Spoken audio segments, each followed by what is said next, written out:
নিবারণের সংসার নিতান্তই সচরাচর রকমের, তাহাতে কাব্যরসের কোনো নামগন্ধ ছিল না।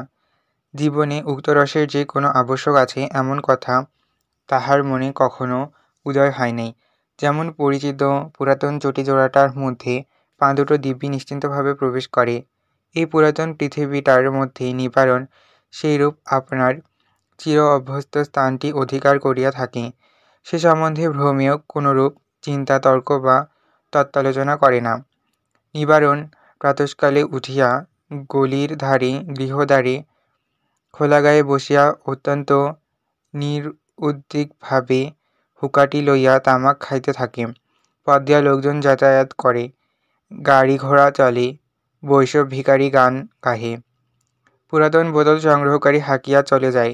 এই সমস্ত চঞ্চল দৃশ্য মনকে লঘুভাবে ব্যাপৃত রাখে এবং যেদিন কাঁচা আম তথাপি তপসী মাছওয়ালা আসে, সেদিন অনেক দরদাম করিয়া কিঞ্চিৎ বিশেষরূপে রন্ধনের আয়োজন হয়।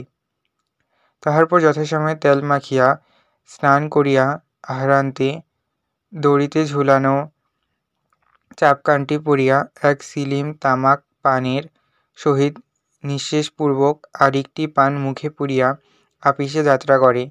আপিস হইতে ফিরিয়া আসিয়া সন্ধ্যাবেলাটা প্রতিবেশী রামলোচন ঘোষের বাড়িতে প্রশান্ত গম্ভীরভাবে সন্ধ্যাযাপন করিয়া আহারান্তে রাত্রে শয়নগৃহে স্ত্রী হরসুন্দরীর সহিত সাক্ষাৎ হয়।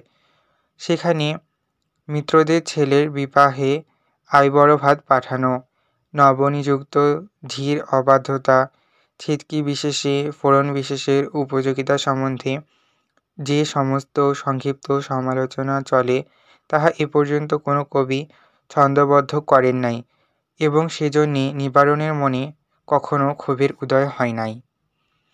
ইতিমধ্যে ফাল্গুন মাসে হরসুন্দরীর সংকট পীড়া উপস্থিত হইল। জ্বর আর কিছুতেই ছাড়িতে চাহে না।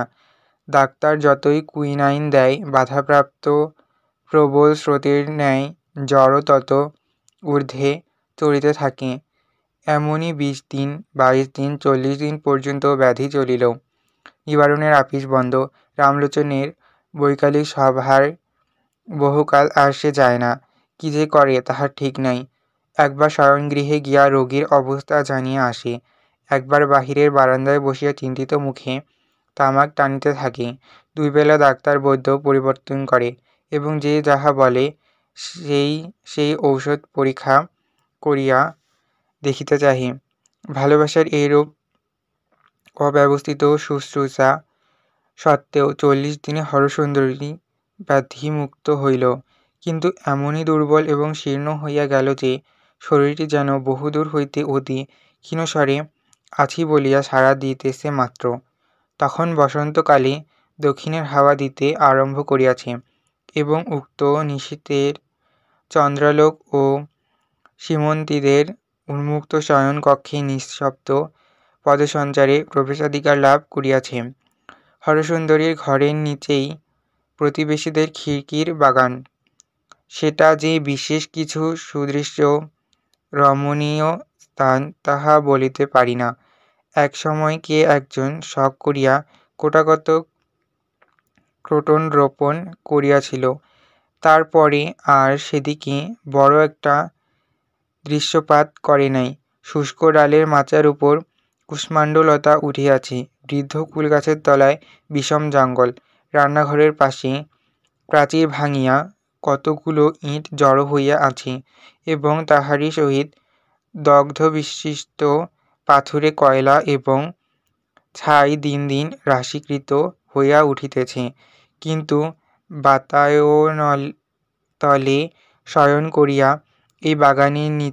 এই বাগানের দিকে চাহিয়া হরসুন্দরী প্রতি মুহূর্তে যেন একটি আনন্দরস পান করিতে লাগিল। তাহার অকিঞ্চিৎকর জীবনে এমন সে আর কখনো করে নাই।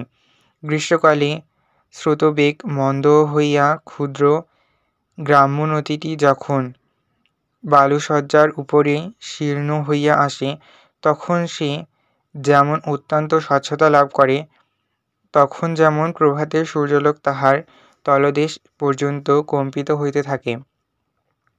বায়ুস্পর্শ তাহার সর্বাঙ্গ পুলকিত করিয়া তোলে এবং আকাশের তারা তাহার স্ফটিক দর্পণের মতো সুখস্মৃতির ন্যায় অতি সুস্পষ্টভাবে প্রতিবিম্ব হয়। তেমনি হরসুন্দরীর ক্ষীণ জীবনতন্তুর উপর আনন্দময়ী প্রকৃতির প্রত্যেক আঙুলি যেন স্পর্শ করিতে লাগিল এবং অন্তরের মধ্যে যে একটি সঙ্গীত উঠিতে লাগিল তাহার ঠিক ভাবটি সে সম্পূর্ণ বুঝিতে পারিল না। এমন সময় তাহার স্বামী যখন পাশে বসিয়া জিজ্ঞাসা করিল, কেমন আছো? তখন তাহার চোখে যেন ছলছল উছলিয়া উঠিল। রোগশীর্ণ মুখে তাহার চোখ দুটি অত্যন্ত বড় দেখায়। সেই বড় বড় প্রেমার্দ্র সকৃতজ্ঞ চোখ স্বামীর মুখের দিকে তুলিয়া শীর্ণ হস্তে স্বামীর হস্ত ধরিয়া চুপ করিয়া পড়িয়া থাকিত। স্বামীর অন্তরেও যেন কোথা হইতে একটা নতুন অপরিচিত আনন্দরশ্মি প্রবেশ লাভ করিত